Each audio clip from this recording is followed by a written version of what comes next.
함께 하나님의 포도원이라는 제목 가지고 말씀 나누도록 하겠습니다. 하루는 독일산 셰퍼드와 푸들이 누가 더 잘났는지 서로 다투고 있었습니다.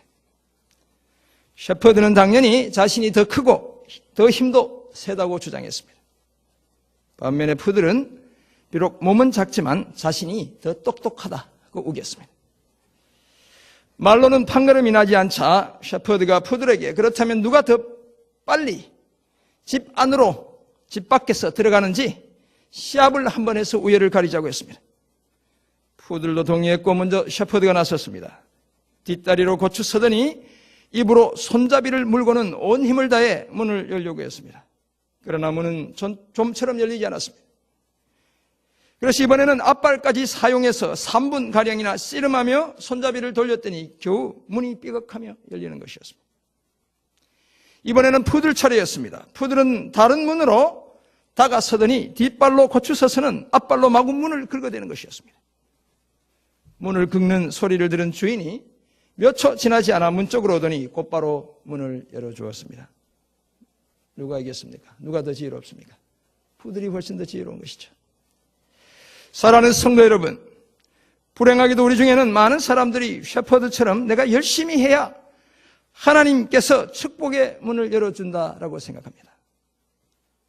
그래서 흔히들 이런 이야기하죠. 지성이면 감천이다. 좋은 말입니다. 하늘은 스스로 돕는 자를 돕는다라는 이런 말들에 동의하고 그렇게 살려고 발버둥치고 있습니다. 그러나 사실 하나님은 우리에게 그런 방식을 요구하신 적이 없습니다. 하나님의 축복의 문을 열려면 하나님과의 관계를 제대로 맺어야 하는 것입니다. 그래서 하나님을 제대로 알아야 하는 것입니다. 축복의 문, 곧 회복의 문은 내가 여는 것이 아니라 하나님께서 열어주셔야 열린다는 사실을 우리는 잊지 않아야 합니다. 우리가 오늘 교독한 하나님의 말씀 이사야 27장 1절에서 6절은 하나님께서 하나님의 포도원인 우리를 회복시켜 주신다고 말씀하고 있습니다. 우리를 지켜주시고 풍성한 열매를 거두게도 해주시겠다고 약속하고 있습니다. 이와 같은 하나님의 회복의 약속을 담고 있는 오늘 본문 이사야 27장 1절에서 6절을 통해 우리는 다음과 같은 세 가지 사실을 발견하게 됩니다. 먼저 하나님이 우리를 둘러싼 적대적인 환경을 완전히 제거해 주시겠다는 것입니다. 둘째, 밤낮으로 우리를 지켜주시겠다는 것입니다. 그리고 끝으로 우리의 삶의 자리를 풍성한 열매로 채워주시겠다는 것입니다. 2016년 새해를 시작한 지 벌써 8해가 지나고 있습니다. 그런데 우리의 삶은 별로 달라지지 않았습니다. 몸이 조금 피곤해지셨죠? 새벽에 오시느라. 온 교회 성도님들이 모여 새벽을 깨우며 마음을 모아 기도도 하지만 아프고 슬픈 소식은 여전히 우리의 귓가를 떠나지 않습니다. 우리는 여전히 질풍노도가 위협하는 인생이라는 바다를 항해하는 연약한 존재에 불과합니다. 그리고 이런 인생의 바다에서 우리가 선택할 수 있는 것조차 그리 많지 않습니다. 하나님을 선택하는 것, 그것 외에 사실 별 뾰족한 대안이 없습니다. 그렇지만 이 선택, 하나님을 선택하는 이 선택은 사실 위기의 바다에서 가장 탁월한 선택입니다. 왜냐하면 하나님께서는 우리의 작은 신음소리에도 귀를 기울여 주시고 우리와 관계를 열어가시며 우리를 삶의 척박함으로부터 그 고통과 슬픔으로부터 건져주시기 때문에 그렇습니다. 2016년 신년 특세의 마지막 시간에 우리는 오늘 본문 속에서 하나님께서 연약한 우리를 어떻게 회복시켜 주시는지 그 모습을 생생히 볼 수 있습니다. 먼저 우리를 둘러싼 적대적인 환경을 제거해 주시겠다는 것입니다. 본문 1절에 그날은 범죄하는 자기 백성을 심판하셨던 하나님께서 대적들을 물리치시고 회복을 주시는 날을 지칭합니다. 따라서 그날은 여호와의 날이고 하나님의 백성들에게는 승리를 확정하는 날인 반면 우리의 적들은 완전한 패배를 당하게 되는 그런 날입니다. 왜냐하면 그날에 오늘 본문에 따르면 여호와께서 자신의 견고하고 무시무시하고 이런 뜻을 가지고 있습니다. 크고 강한 칼로 날아다니는 뱀 리워야단, 꼬불꼬불한 뱀 리워야단, 바다에 있는 용을 죽이실 것이기 때문인 것입니다. 다시 말해서 무시무시하고 크고 강력한 하나님의 검으로 가장 위협적인 원수까지도 단칼에 제거해 주시기 때문에 그렇습니다. 고대 신화에 따르면 리워야다는 이 말 자체가 꼬불꼬불하다라는 뜻을 가지고 있습니다. 바다 생물로 파괴와 혼돈의 강력한 힘을 상징합니다. 다니엘 7장에 성도를 괴롭히는 파멸의 큰 짐승 4마리도 바다에서 올라오고, 계시록 13장에 뿔이 10이며 머리가 7인 한 짐승도 바다에서 나온다고 말씀합니다. 이처럼 가상의 괴물이 사는 바다는 혼돈과 위협의 자리를 대표하는 것입니다. 그리고 우리 인생이라는 바다도 마찬가지입니다. 부푼 가슴을 안고 항해를 시작한 그 바다에 먹구름이 일고, 비바람과 파도가 몰아쳐 우리를 바다 밑에 있는 산의 뿌리 위에까지 추락시키기도 하는 것입니다. 그런데 오늘 하나님은 그 인생의 바다에서 우리를 위협하는 가장 강력한 적인 사탄을 확실히 제압해 주시겠다고 말씀합니다. 오늘 우리 삶을 혼돈으로 몰아가고 있는 악한 세력에 대해서는 더 이상 타협도 양보도 자비도 보이시지 않겠다고 말씀하시는 것입니다. 사랑하는 성도 여러분, 우리가 하나님의 이 약속을 조금도 의심치 않고 믿는 이유가 있습니다. 왜냐하면 이미 2000년 전 예수님께서 십자가를 통해 승리하심으로 사탄의 세력을 완전히 무력화시켜 주셨기 때문에 그렇습니다. 또한 하나님께서 사탄을 우리 발 아래서 상하게도 해 주셨기 때문에 그러합니다. 로마서 16장 20절은 바로 그 사실을 말씀해 주고 있습니다. 그래서 우리는 더 이상 사탄의 희생양이 될 수 없는 그런 존재가 되었기 때문에 그러합니다. 사랑하는 성도 여러분, 오늘 위기의 강을 건너면서도 고통의 바다를 항해하면서도 우리가 포기하지 않을 수 있는 이유가 바로 여기에 있습니다. 우리는 모두 궁극적으로 우리를 위협하는 모든 종류의 악으로부터 보호를 받게 될 것이기 때문에 그러합니다. 고통은 잠시며 영광은 영원하기 때문에 그렇습니다.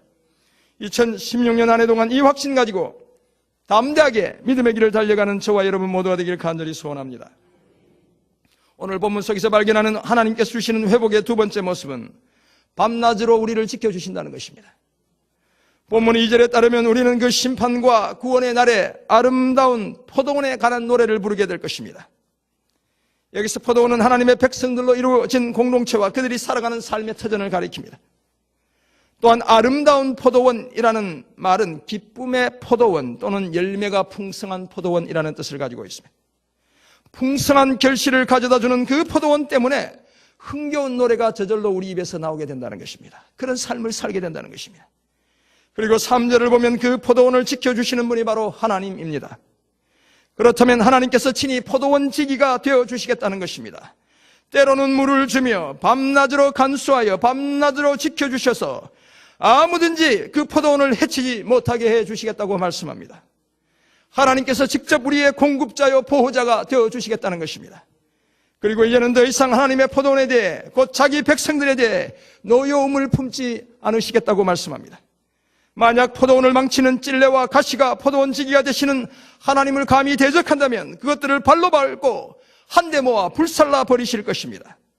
하나님의 백성들을 아프게 찔러대는 찔레와 가시가 하나님의 심판의 발에 처참하게 짓밟히고 끝내는 다 불사름의 대상이 되고 만다는 것입니다. 그렇게 되고 싶지 않다면 하나님의 힘을 의지하고 반드시 하나님과 화친해야 할 것을 오절히 말씀합니다. 여기 하나님의 힘을 의지해야 한다는 말은 하나님을 피난처로 삼아야 한다는 것입니다. 화친이라는 말을 2번이나 반복하는 것은 하나님과 화친하는 것 외에 방법이 없다는 사실을 강조하고 있습니다. 그러나 본질상 하나님의 백성들을 괴롭히는 찔레와 가시는 하나님과 화친을 맺을 수 없는 대상이기에 따라서 반드시 우리를 괴롭히는 그 고통의 찔레와 가시는 하나님이 다 제거해 주신다는 것입니다. 사랑하는 성도 여러분, 오늘 저와 여러분이 세워가는 각 가정과 우리 공동체가 바로 하나님의 포도원입니다. 그래서 오늘 제목을 하나님의 포도원이라고 잡았습니다. 때로는 포도를 훔치려는 도둑들이나 포도밭을 망치려는 여우들에 의해 우리가 쉽게 피해를 당할 수 있습니다. 그래서 하나님께서 우리의 포도밭에 망대를 설치하시고 우리를 외부의 위협으로부터 지켜주셔야 하는 것입니다. 뿐만 아니라 오늘 보면 때때로라고 말씀하고 있지만 모든 순간마다 이렇게 번역해야 합니다. 모든 순간마다 이슬 같은 하나님의 복이 계속 공급되어져야 하는 것입니다. 그래야 우리의 포도원이 아름다운 포도원, 풍성한 수확의 기쁨을 안겨주는 포도원이 될 수 있습니다. 사랑하는 성도 여러분, 시편 121편에 기록된 시인의 고백에 따르면 우리의 도움 되시는 하나님은 우리가 실족하지 않도록 지켜주시며 졸지도 주무시지도 않으시며 우리의 오른쪽에서 그늘이 되시며 낮에 해도 밤에 달도 우리를 상하지 못하도록 저와 여러분을 지켜주시는 분입니다. 뿐만 아니라 모든 환난을 면하게 하시며 우리의 영혼을 지키실 뿐만 아니라 우리의 출입까지 영원토록 지켜주시는 바로 그런 분입니다. 금년 한 해 이와 같은 하나님의 회복의 은혜를 경험하며 믿음의 길을 힘차게 달려가는 저와 여러분 모두가 되시기를 간절히 소원합니다. 오늘 본문에서 발견하는 하나님께서 주시는 회복의 마지막 모습은 우리의 삶의 자리를 풍성한 열매로 채워주시겠다는 것입니다. 오늘 본문 6절을 보면 앞에서는 포도원으로 비유되는 하나님의 백성들이 이제는 포도나무로 비유되고 있습니다. 장차 하나님께서 하나님의 백성들을 회복하실 때 포도나무 같은 야곱은 뿌리가 박히고 이스라엘은 새싹을 내며 꽃을 피우게 될 것입니다. 다시 말해서 하나님의 포도원이 생명력이 넘쳐나는 포도나무들로 가득하게 된다는 것입니다. 그뿐만이 아닙니다. 그것이 전부가 아닙니다. 결실 곧 포도 알갱이로 온 땅을 가득 채워주시겠다라고 말씀하고 있습니다. 찔레와 가시가 제거된 하나님의 포도원에 심긴 극상품 포도나무인 하나님의 백성들이 이제는 들포도가 아니라 좋은 포도로 열매 맺게 해주시겠다는 것입니다.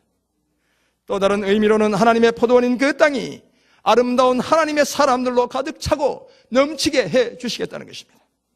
선지자 이사야는 하나님의 백성들의 이런 회복을 이사야 61장 3절에서 이렇게 노래했습니다. 무릇 시온에서 슬퍼하는 자에게 화관을 주어 그 죄를 대신하며 기쁨의 기름으로 그 슬픔을 대신하며 찬송의 옷으로 그 근심을 대신하시고 그들이 의의 나무 곧 여호와께서 심으신 그 영광을 나타낼 자라 일컬음을 받게 하려 하심이라. 슬픔과 죄 대신 화관과 기쁨과 찬송으로 우리 삶을 채워주시고 우리 모두가 의의 나무가 되어 하나님의 영광을 나타내게 된다고 노래하고 있는 것입니다. 사랑하는 성도 여러분, 그러므로 오늘 우리 삶의 바다에 있는 거친 풍랑 때문에 너무 주눅들지 않아야 합니다. 또한 지금 당장 열매가 내 눈에 보이지 않고 내 손에 잡히지 않는다고 해서 너무 조급해하지 않아야 합니다. 우리는 모두 하나님이 지켜주시고 물까지 공급해 주시는 하나님의 포도원입니다. 그 포도원에 심긴 극상품 포도나무들입니다. 우리를 위협하는 찔레와 가시까지 친히 제거해 주시는 하나님께서 하나님이 계시기에 우리는 결코 두려워하지 않아야 하는 것입니다. 오히려 인내하며 담대해야 합니다. 반드시 하나님의 때에 최상품의 포도를 수확하게 해 주실 것이기 때문에 그렇습니다. 하나님께서 주실 수 있는 가장 최고의 것으로 우리 삶을 반드시 채워주실 것이기 때문에 그러합니다. 금년 한 해 동안 이 회복의 약속 붙들고 의의 열매를 맺어 하나님께 영광 돌리는 저와 여러분 모두가 되길 간절히 소원합니다. 그렇다면 이 하나님의 회복의 약속을 믿는 우리의 삶의 태도, 우리는 과연 어떤 삶을 살아야 하는 것일까요? 무엇보다도 하나님의 때를 기다려야 합니다. 우리가 잘 아는 대로 사랑도 오래 참음으로 완성되는 것입니다.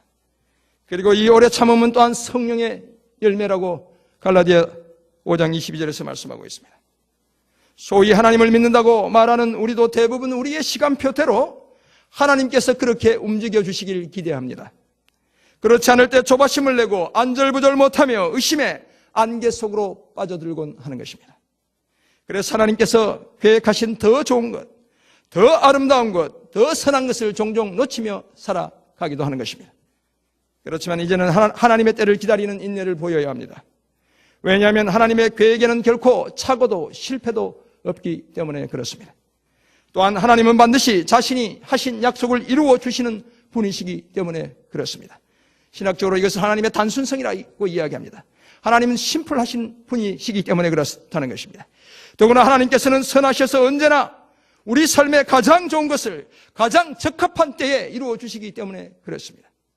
이런 하나님을 기억하며 하나님의 때를 기다려 가장 좋은 것으로 응답받으며 살아가는 금년 한 해 되시길 간절히 소원합니다. 태양은 하루 종일 일주일 내내, 그래서 영어로 24/7 이렇게 이야기하죠.